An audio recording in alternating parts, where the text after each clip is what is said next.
உனக்கு ஒண்ணு தெரியாது. என்னங்க? என் பொண்டாட்டி இந்த தீபாவளிக்கு ஜாக்கெட் தைக்க சொன்னாடா. சரி. டைலர்கிட்ட கொண்டே அளவு ஜாக்கெட்டை கொடுத்தண்டா.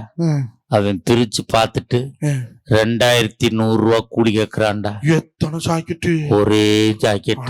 பாவி சண்டாளா. ஏன்டான்னு கேட்டேன். சார், உங்க டீச்சர் ஜாக்கெட்ல ஜன்னல் வைக்க சொல்லியிருக்காங்க. ஆசாரி கூலி 1100, கொத்தனார் கூலி 800, என் கூலி 300. சரி. கொடுத்துட்டு வந்துட்டேன்டா. தீபாவளிக்கு முத நாள் நைட்டு கொண்டாந்து ஜாக்கெட்டை கொடுத்தான்டா. சரி. இப்ப காலையில ஜாக்கெட்டை போட்டுக்கிட்டு முந்தானை எடுத்து போத்திக்கிட்டு வர்றான் மாப்பிள்ள. இப்படியா? ஆமா மாப்பிள்ள. ஏனுங்க? ஜாக்கெட்ல ஜன்னல பின்னாடி வைக்கணுமாம்ல. மாத்திட்டான்டா. என்ன பண்ணீங்க? ஏன்டா அப்படி பண்ணேன்னு கேட்டேன். வாஸ்து சாஸ்திரப்படி ஜன்னல் அங்கேதான் இருக்கணும் அப்படின்னான்டா. மறுநாள் அதே டைலர் வீட்டுக்கு வர்றான்டா. ஏனுங்க? ஏன்டான்னு கேக்குறேன்.